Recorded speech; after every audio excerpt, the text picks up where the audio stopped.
Morning பிரேக்ஃபாஸ்ட்டுக்கு இல்லை evening டிஃபனுக்கு கூட இது ரொம்ப சூட்டபுளாக இருக்கும். பாருங்கள் ஃப்ரெண்ட்ஸ், சூப்பராக நம்மளுக்கு தோசை ரெடி ஆகிடுச்சு. இப்போ சாம்பார் சர்வ் பண்ணிக்கலாம். ஆல்ரெடி நம்ம இது உள்ளவே கொஞ்சம் பல்லியாக வச்சுருக்கோம். இதோட சாம்பாரை கொஞ்சம் எடுத்து சாப்பிட்டு, hello friends, welcome to Sneha's cooking diary. இன்றைக்கி நம்ம இன்ஸ்டன்ட் மசால் தோசை ரெசிபி தான் பார்க்க போகிறோம். அதுக்கு 1 கப் ரவை, எந்த ரவை வீட்டில் இருக்கோ அந்த ரவை எடுத்துங்க. ஈக்குவல் குவான்டிட்டி அவல் எடுத்துங்க. எந்த கப்பில் ரவை எடுத்தீங்களோ அதே கப்பில் அவலை எடுத்துக்கலாம். அப்புறம் கடலை, 1 ஸ்பூன் அளவு கடலை எடுத்துங்க. இதெல்லாம் நம்ம மிக்ஸ் பண்ணிவிட்டு வாஷ் பண்ணிக்கலாம். ரவை, அவல், உடச்சக்கடலை இல்லைன்னா பரவாயில்லை, கடலைப்பருப்பு இருக்கும் இல்லைங்களா, கடலைப்பருப்பு கூட போட்டுக்கலாம். வாஷ் பண்ணிக்கலாம். வாஷ் பண்ணிவிட்டு நம்ம கொஞ்சம் தண்ணி ஊற்றி ஒரு 1/2 hour ஊற வச்சுக்கலாம்.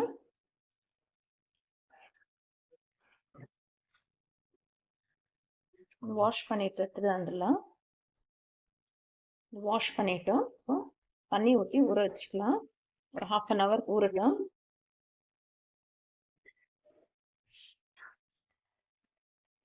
நம்மளுக்கு தோசைக்கு ரவை, அவல் எல்லாம் ஊற வச்சுருக்கோம். அந்த 1/2 hour ஊறிட்டோன்ட்டு அதுக்குள்ளேயே நான் பொட்டேட்டோ பாயில் பண்ணியிருக்கேன் பல்லியாக பண்ணுறதுக்கு. நம்ம ஊற வச்சது 1/2 hour ஆயிடுச்சு. 1/2 hourக்கு நல்லா ஊறிடுச்சு. இப்போ இது ஒரு மிக்சி ஜாரில் போட்டு கிரைண்ட் பண்ணின்னு வந்துடலாம். ரவை, அவல், இந்த கடலை தண்ணி இருத்துட்டு நம்ம மிக்சி ஜாரில் போட்டு தோசைக்கு நம்ம எப்படி அரைக்கணுமோ அதே மாதிரி நம்ம கிரைண்ட் பண்ணின்னு வந்துடலாம். இது ஒரு 2 போர்ஷன்ஸாக போட்டு நான் கிரைண்ட் பண்ணுறேன். இந்த அளவுக்கு நம்ம கிரைண்ட் பண்ணிக்கணும்.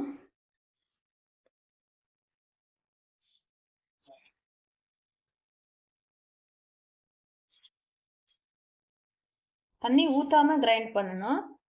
அப்படி உங்களுக்கு தண்ணி ஊற்றணும்னு தோணுச்சுன்னா கொஞ்சம் தயிர் ஊற்றி நீங்கள் அரைச்சிக்கோங்க. ஏன்னா எப்படியும் நம்ம இதில் தயிர் ஊற்றி தான் மிக்ஸ் பண்ண போகிறோம்.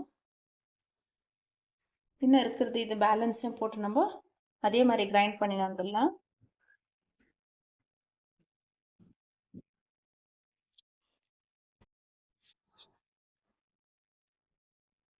செகண்ட் பேட்சை நம்ம கிரைண்ட் பண்ணிட்டோம். நம்ம கிரைண்ட் பண்ண மாவுக்கு தயிர் ஊற்றிக்கலாம். தண்ணி ஊற்றக்கூடாது, தயிர் ஊற்றி தான் மிக்ஸ் பண்ணணும். அப்புறம் 1 டீஸ்பூன் அளவு சால்ட் போட்டுக்கலாம். ஒரு 1/2 டீஸ்பூன் அளவு பேக்கிங் சோடா போட்டுக்கலாம். Baking soda, cooking soda, Eno எது இருக்கோ அது போட்டுக்கோங்க. நல்லா மிக்ஸ் பண்ணிக்கலாம். நல்லா தோசை மாவு பதத்துக்கு மிக்ஸ் பண்ணிக்கலாம். உப்பு, சோடா மாவு, தயிர் ஊற்றிட்டோம். நல்லா மிக்ஸ் பண்ணிக்கலாம். பாருங்கள், கன்சிஸ்டன்சி பாருங்கள். நீங்கள் தேவைப்பட்டால் கர்டை தயிரை இன்னும் கொஞ்சம் ஊற்றிக்கிங்க. இது மிக்ஸ் பண்ணிடலாம். மிக்ஸ் பண்ணிவிட்டு தேவையாக இருக்கிற சட்னி பல்லியாக எல்லாம் செஞ்சுட்டு அப்புறமா நம்ம தோசை ஊற்றிக்கலாம். நல்லா மிக்ஸ் பண்ணி வச்சிடலாம். க்ளோஸ் பண்ணிவிட்டு இது இருக்கட்டும் ஒரு சைடு. இப்போ பல்லியாக செய்கிறதுக்கு நம்ம ரெடி பண்ணிக்கலாம். பொட்டேட்டோஸ் பாயில் ஆகிடுச்சு. இந்த ஸ்கின்னெல்லாம் பீல் பண்ணிவிட்டு வச்சுருக்கேன். இதை நல்லா ஸ்மாஷ் பண்ணிக்கலாம். இது ரொம்ப சூடாக இருக்குது, இல்லைன்னா ஒரு ஸ்மாஷர் வச்சு கூட நீங்கள் ஸ்மாஷ் பண்ணிக்கோங்க. இல்லை பொட்டேட்டோ நல்லா ஸ்மாஷ் பண்ணிக்கலாம். இது ஒரு பக்கம் இருக்கட்டும். பொட்டேட்டோ ஸ்மாஷ் பண்ணி வச்சுக்கணும். ஆனியன்ஸும் கட் பண்ணி வச்சுட்டு இருக்கேன். பல்லியாக செஞ்சுட்டு ஒரு கடாயில் ஆயில் ஊற்றிக்கலாம். ஆயில் ஹீட் ஆனதும் கடுகு, கடலைப்பருப்பு, உளுத்தம்பருப்பு எடுத்து வச்சுருக்கேன். அதை ஆட் பண்ணிக்கலாம். 1 ஸ்பூன் கடலைப்பருப்பு, 1 ஸ்பூன் உளுத்தம்பருப்பு, கடுகு. உளுத்தம்பருப்பு நல்லா கோல்டன் ப்ரௌன் ஆகும். அப்புறம் ஆனியன்ஸ் வந்து இப்படி லாங்காக கட் பண்ணி வச்சுக்கணும். நம்ம பல்லியாவுக்கு இந்த மாதிரி லாங்காக தான் இருக்கணும். ஆனியன்ஸ் கோல்டன் ப்ரௌன் ஆகிடுச்சு. இப்போ நம்ம கட் பண்ணி வச்சுருக்கு ஆனியன்ஸ் போட்டுக்கலாம்.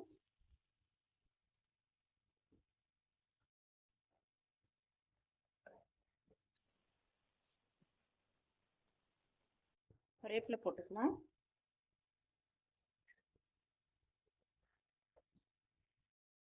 அனியன்ஸு நல்லா சாஃப்டாக ஒரு பிங்கிஷ் கலர் ஆனால் போதும். ரொம்ப கோல்டன் ப்ரௌன் எல்லாம் ஆகக்கூடாது. உருளைக்கிழங்கு பள்ளி ஆஃப் பண்ணி வச்சிருக்கேன், அதை ஆட் பண்ணிக்கலாம்.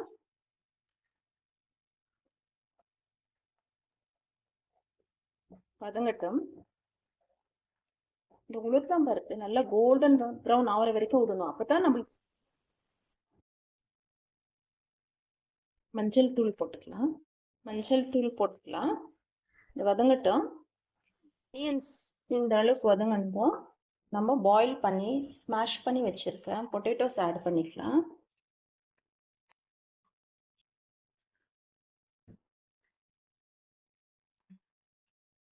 மிக்ஸ் பண்ணிக்கலாம்.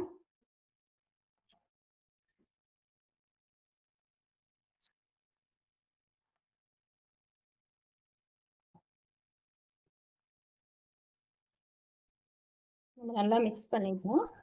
தண்ணி எல்லாம் இருக்கக்கூடாது, இப்படித்தான் இருக்கணும் கல்யாண தோசைக்கு, மசால் தோசைக்கு. நல்லா மிக்ஸ் பண்ணிட்டு பிறகு நம்ம ஃபைனலாக கொஞ்சம் ஃபைனாக சாப் பண்ண கொரியாண்டர் லீவ்ஸ் போட்டுக்கலாம். நம்ம பொட்டேட்டோ பள்ளியாக்கு தேவையான அளவு உப்பு போட்டுக்கலாம். உப்பு போட்டு நல்லா மிக்ஸ் பண்ணிட்டு இது ஒரு சைடாக வச்சிடலாம். அப்புறம் தோசை செஞ்சுக்கலாம்.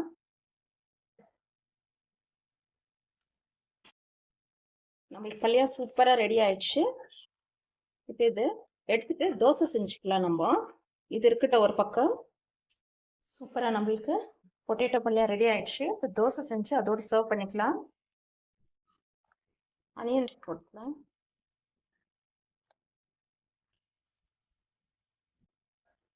சீரகம் இருக்கா, சீரகம் கூட அப்படியே போட்டுக்கோங்க. மிளகாய் தூள் போட்டுக்கலாம். காரத்துக்கு தேவையா இருக்கிற மிளகாய் தூள் நான் 2 டீஸ்பூன் அளவு மிளகாய் தூள் போடுறேன். மஞ்சள் தூள் ஒரு 1/2 டீஸ்பூன் போடுறேன்.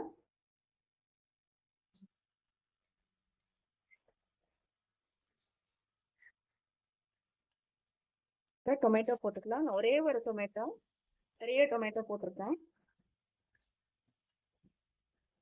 தக்காளி வதங்கட்டும்.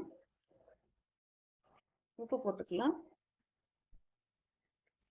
நம்ம எடுத்து வச்சிருக்கேன் சாம்பாருக்கு, நான் எடுத்து வச்சிருக்கேன் பீன்ஸ் போட்டுக்கிறேன். இந்த மசாலா அந்த டொமேட்டோலயே இந்த பீன்ஸ் நல்லா வதங்கட்டும்.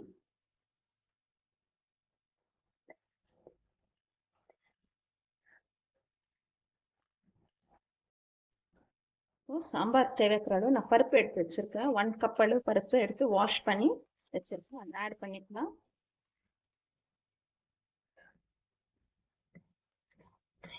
பருப்பு மசாலா ஆயிலில் இந்த ஒரு 2 செகண்ட் நல்லா ஃப்ரை ஆகட்டும். இந்த பருப்பு சாம்பார் ரொம்ப நல்லா இருக்கும் டிஃபனுக்கு. நீங்கள் வந்துட்டு இதை அதிகமாக குக் பண்ண விடாதீங்க. கொஞ்சம் பருப்பு அப்படியே இருந்தால் தான் இது டேஸ்ட்டாக இருக்கும் சாம்பாருக்கு. தண்ணி ஊற்றிக்கலாம். 2 பச்சை மிளகாய் எடுத்து கட் பண்ணி வச்சுருக்கேன், அதை போட்டுக்கலாம். இது இந்த மாதிரி பச்சையாக போடும்போது, ஆயிலில் ஃப்ரை பண்ணாமல் பச்சையாக போடும்போது இது ஃப்ளேவர் சாம்பாருக்கு ரொம்ப நல்லாயிருக்கும். பருப்பு வேகட்டும். ஒரு 3 விசில் விட்டு ஆஃப் பண்ணிடலாம்.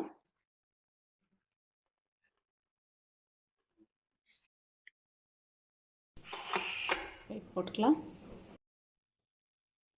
சாம்பார் 10 மினிட்ஸ் விட்டேன், வெயிட் போட்டு 10 மினிட்ஸ் விட்டேன்.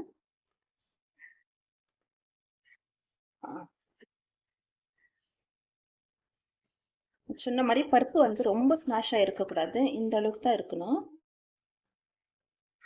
இந்த அளவுக்கு இருந்தால் நம்மளுக்கு வந்து டிஃபனுக்கு ரொம்ப ருசியாக இருக்கும். ருசியான டிஃபன் சாம்பார். கொத்தமல்லி இலைகள் போட்டு சர்வ் பண்ணிக்கலாம். சாம்பார் சர்வ் பண்ணிக்கலாம். டிஃபன் சாம்பார். ஓகே ஃப்ரெண்ட்ஸ், சூப்பராக நீங்களே இந்த மாதிரி சாம்பார் நம்ம தோசை செஞ்சுக்கலாம். செய்யறதுக்கு முன்னாடி நான் 1/2 ஸ்பூன் சுகர் போடுறேன், 1 ஸ்பூன் அளவு கடல மாவு போடுறேன். சுகர் 1/2 ஸ்பூன், 1 ஸ்பூன் கடல மாவு. இதை நம்ம மிக்ஸ் பண்ணிக்கலாம். மிக்ஸ் பண்ணிவிட்டு தோசை செஞ்சுக்கலாம்.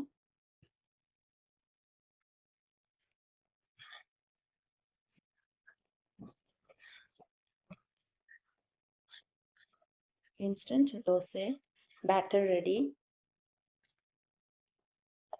நம்ம சுகர் போடுறது அந்த கிறிஸ்பியாக வரதுக்காக தான். தோசை கிறிஸ்பியாக வரும் சுகர் போட்டால். அப்புறம் கடல மாவு வந்து நல்லா ப்ரௌன் கலராக வரும். ஆல்ரெடி நம்ம உடச்சி கடல போட்டு அரைச்சிருக்கோம். இருந்தாலும் கடல மாவு கொஞ்சம் போட்டோம்னா நல்லா ப்ரௌன் கலராக வரும். அப்புறம் சுகர் போட்டதுனால கிறிஸ்பியாக வரும். ஏன்னா தோசை தவா வந்து ஹேண்டில் உடஞ்சிட்டு இருக்கு, அதனால நான் இதில் ஊற்றுறேன். உங்ககிட்ட தோசை தவா ஃப்ளாட்டாக இருந்துச்சுன்னா அதில் ஊற்றிக்கிங்க.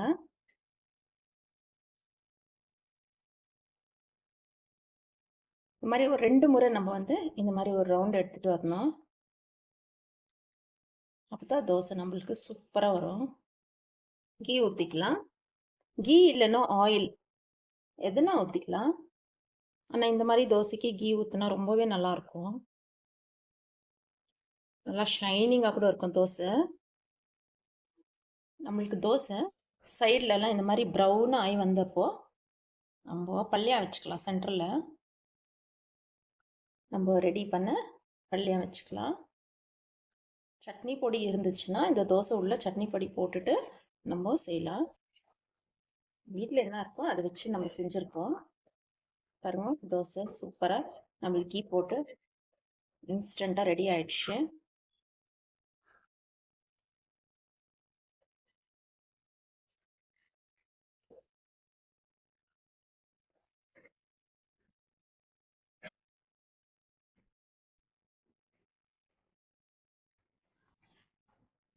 தோசை பாருங்கள் எவ்வளோ கிறிஸ்பியாக நம்மளுக்கு சூப்பராக வந்திருக்கு. அது ஏன்னா சுகர் போட்டதுனால.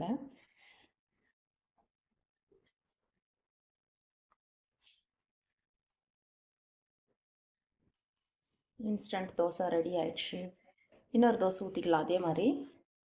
இது வரைக்கும் என் சேனல் சப்ஸ்கிரைப் பண்ணாதுங்க, ப்ளீஸ் சப்ஸ்கிரைப் பண்ணுங்கள். பெல் ஐக்கான் கிளிக் பண்ணுங்கள், உடனுக்குடனே நோட்டிஃபிகேஷன் வரும். நல்லா இப்படி ஸ்ப்ரெட் பண்ணி விட்டுக்கோங்க. உங்களுக்கு எவ்வளோ பெருசாக வேணுமா சின்னதாக வேணுமா நீங்கள் டிசைட் பண்ணி அந்த அளவுக்கு மாவு ஊற்றி நம்ம இப்படி ஸ்ப்ரெட் பண்ணிக்கணும் தோசை ஷேப்பில். குக்கிங்கில் எக்ஸ்பர்ட்டாக இருக்கிறவங்களுக்கு தெரியும், நான் புதுசாக சமைக்கிறவங்களுக்கு சொல்லி கொடுக்குறேன்.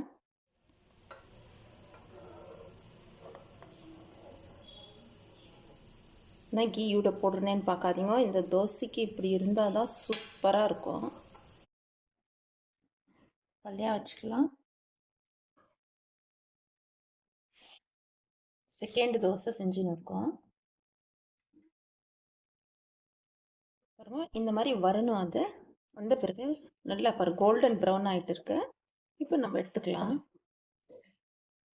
உங்களுக்கு இந்த வீடியோ யூஸ்ஃபுல்லாக இருந்துச்சுன்னா நீங்கள் எனக்கு லைக் பண்ணுங்கள், சப்ஸ்கிரைப் பண்ணுங்கள். சுகர் குவான்டிட்டி கம்மியாக தான் போடணும். அதிகமாக போட்டுட்டிங்கன்னா தோசை தவாலே ஒட்டிக்கும், ரொம்ப ஸ்டிக்கி ஆகிடும் அப்புறம் தோசை. அது பார்த்து பண்ணிக்கோங்க. பாருங்க ஃப்ரெண்ட்ஸ், சூப்பராக நம்மளுக்கு தோசை ரெடி ஆகிடுச்சு. இப்போ சாம்பார் சர்வ் பண்ணிக்கலாம். நம்ம செய்த சாம்பார், டிஃபன் சாம்பார். இந்த ரெசிபி மார்னிங் பிரேக்ஃபாஸ்ட்டுக்குன்னு இல்லை, ஈவினிங் கூட நல்லா சூட்டபுளாக இருக்கும். டிஃபன் சாம்பார் கூடவே கொஞ்சம் பல்லியாகவும் சர்வ் பண்ணிக்கலாம். எக்ஸ்ட்ரா பல்லியாக சாப்பிட்றவங்க சாப்பிடுவாங்க.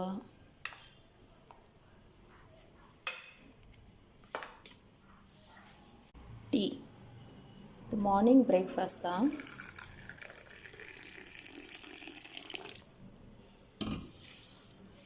ஓகே ஃப்ரெண்ட்ஸ், சூப்பராக நம்மளுக்கு மார்னிங் பிரேக்ஃபாஸ்ட்டு தோசை, பல்லியம், சாம்பார், ஒரு டீயோடு ரெடி ஆயிடுச்சு. இன்றைக்கி மார்னிங் பிரேக்ஃபாஸ்ட் இது தான் எங்கள் வீட்டில்.